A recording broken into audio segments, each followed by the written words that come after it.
ou un membre de la famille a un problème d'alcool ou vit des difficultés dans son couple, ou encore un des enfants de la famille a un problème de drogue, vous savez ce qu'on fait dans ce temps-là? On n'en parle pas.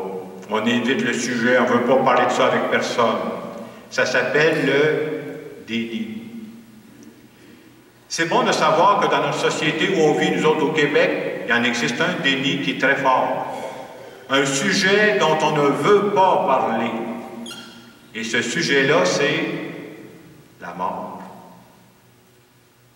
On ne veut pas en parler. On ne veut pas en entendre parler. On veut vivre comme si ça n'existait pas.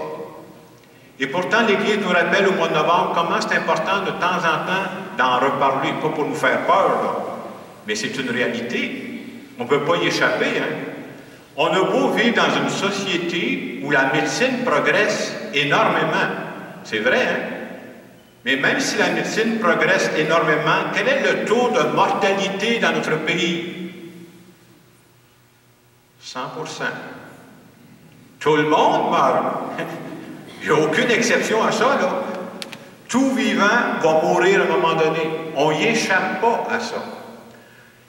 Et justement, en fin de semaine, il y a des gens qui sont ici parce qu'au cours de la dernière année, vous avez perdu des êtres chers. Et on sait à quel point ça fait mal de perdre des êtres chers, des êtres proches de nous. Donc, vous voyez, la question de la mort, c'est une question qu'on se pose tous, même si personne n'a toutes les réponses. Il y a une partie qui nous dépasse là-dedans. La spiritualité chrétienne nous amène à regarder la mort, mais dans un contexte plus large, dans un contexte d'éternité. Ce n'est pas juste un moment.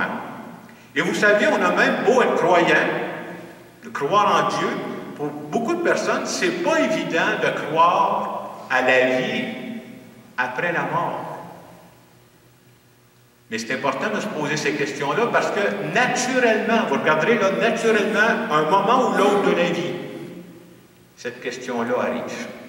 Je peux l'étouffer, là. Elle est là, cette question-là. On voudrait tellement... Non, ça ne finit pas comme ça. Il faudrait qu'il y ait une suite à ça. Et c'est important d'écouter ça, c'est important d'écouter les désirs profonds qui montent de nos cœurs. Parce que les désirs profonds qui montent de nos cœurs, c'est Dieu qui a mis ces désirs-là. Et quand il y a des désirs essentiels dans notre vie, Dieu a toujours trouvé une réponse, nous a mis sur notre route des réponses à ces besoins essentiels. Je vous donne des exemples tout simples. N'importe qui vit, à un moment donné, fait l'expérience d'avoir faim.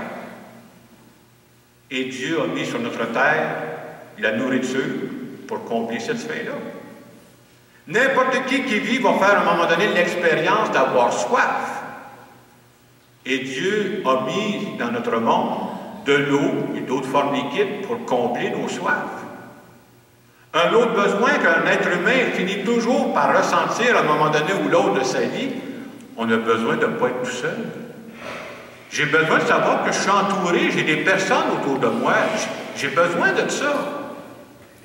Et on trouve dans notre monde une famille, des amis. Alors, toutes sortes de besoins, on pourrait dire, on fait tous le besoin à un moment donné qu'on a besoin de se reposer. Et c'est prévu. Il existe le sommeil. Et ainsi de suite, je pourrais continuer des besoins. Alors, c'est pour ça qu'on nous dit, il semblerait que le besoin qu'on ressent à certains moments de notre vie, de dire, j'aimerais ça que la vie finisse pas de même. C'est important d'écouter ce besoin-là parce que ça parle de nous. Ça parle de quelque chose qu'on peut vivre. Bien entendu, on n'a aucune preuve, ce n'est pas une preuve ça, de la vie après la mort. Mais à la suite de Jésus-Christ qui est mort et ressuscité depuis 2000 ans, les chrétiens ont toujours cru que la vie ne s'arrêtait pas avec la mort. Et le jour où je crois à ça, le jour où j'y crois vraiment, là, pas juste comme une théorie, ça vient changer ma façon de vivre présentement. Oui, parce que si c'est vrai que nos liens d'amour qu'on est en train de développer entre nous, là, que nos liens d'amitié qu'on est en train de développer avec nous, ça va nous suivre pendant combien de temps? Pas 5 ans. pas 10 ans, ça va me suivre tout le temps. Si ça, c'est vrai, là, ça change mes priorités. Ça veut dire que mes proches sont plus importants que mon travail, même s'il faut travailler, là. Ça veut dire que mes proches, c'est plus important que ma voiture, même si j'en ai besoin. Mes proches, c'est plus important que mon ordinateur, parce que ces liens-là vont me suivre pour toujours. En cette première fin de semaine du mois de novembre, je trouve important qu'on se rappelle certaines réalités fondamentales sur la mort. Première réalité, puis ceux qui n'ont perdu des êtres chers cette année, vous venez de le vivre, là. Perdre un être cher, c'est une très grande tristesse. N'importe qui est passé par là va vous dire ça, là. C'est une très grande tristesse. Puis à l'âge où je suis rendu, là, moi je dirais que c'est la plus grande tristesse que j'ai connue dans ma vie. Il n'y a rien de pire que ça. Quelqu'un t'aime, tu dis, du jour au lendemain, tu le perds. Aïe. Deuxième réalité, j'aimerais qu'on se rappelle aussi, pour nous qui cheminons dans la foi, c'est vrai qu'on n'a pas tous les détails, mais on a une espérance. C'est important d'avoir une espérance, là. L'espérance, à la suite de tous ces chrétiens-là, à la suite de Jésus-Christ, que la vie débouche sur autre chose. Et le fait d'avoir cette espérance-là, hey, ça donne le goût d'avancer, de ne pas lâcher. J'ai pensé vous donner le témoignage de quelqu'un, on va vous présenter une petite vidéo, de quelqu'un qui, justement, a perdu un être cher cette année. J'ai juste demandé, dis-nous ce que ça t'a fait vivre, toi. Puis à travers ce qu'elle va dire, c'est même pas important ce qu'elle va dire, ça va réveiller nous autres aussi tout ce qu'on a vécu quand on a perdu des êtres chers. Alors, on va écouter le petit vidéo. Donc, vous voyez à travers son tout petit témoignage, je pense que ça peut rappeler des choses à des gens qui ont perdu des êtres chers ici. Ici, c'est vrai que c'est une grande tristesse. Comment c'est important de se rappeler des paroles d'espérance pour continuer la vie? Alors, à travers la parole de Dieu qu'on avait ce matin, on a choisi la messe des défunts, j'ai retenu deux passages qui, moi, me montrent comment on peut avoir de l'espérance. Dans la deuxième lecture qu'on avait ce matin, on disait « Aucun ne vit pour soi-même. » C'est pas vrai qu'on vit juste pour soi-même. Aucun ne meurt pour soi-même. Et ce qu'on veut nous dire à travers ce passage biblique, c'est-à-dire qu'on est toujours en lien les uns avec les autres. C'est vrai que quand je suis en vie, là, ça va être vrai quand je vais mourir, moi, là. Je vais demeurer en lien avec les gens que j'ai côtoyés. C'est ça notre espérance. Et dans l'Évangile, Jésus va dire, ceux que le Père m'a confiés, je ne veux pas les jeter dehors, là. Non, non, non, non. Ceux que le Père m'a confiés, il faut que je les ressuscite au dernier jour. J'essaie de traduire ça dans des paroles d'aujourd'hui, parce que des fois c'est écrit il y a 2000 ans. Qu'est-ce que ça voudrait dire pour aujourd'hui? Bien, je vous dirai la parole suivante, qui résume pas mal notre foi.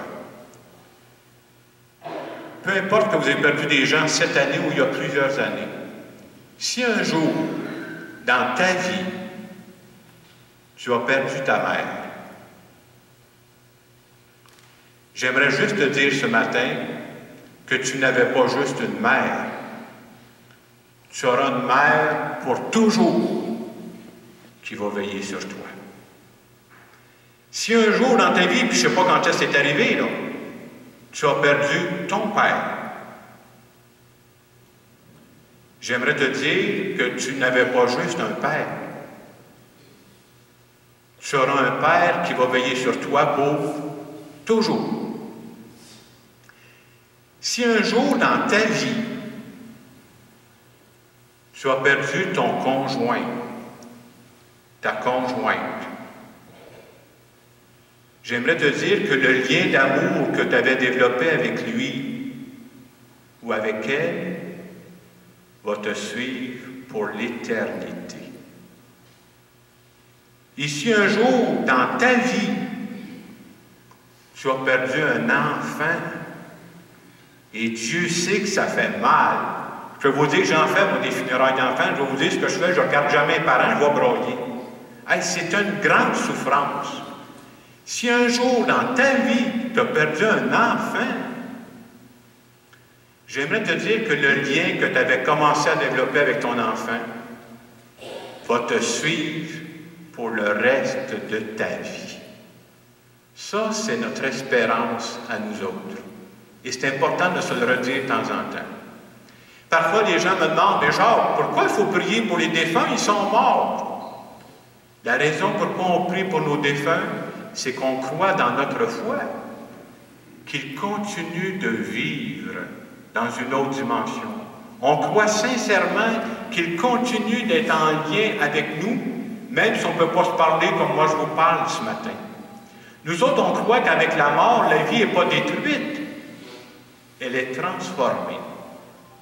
Alors ce matin, en poursuivant cette célébration, on va prendre un moment de silence. Et dans le moment de silence, je vous invite à présenter à Dieu des personnes que vous avez connues, que vous avez aimées et qui sont décédées. Et on va dire à Dieu, je te présente cette personne-là, pas juste que je l'ai aimée dans le passé, là. Je continue de l'aimer aujourd'hui parce que je crois qu'on est toujours en lien.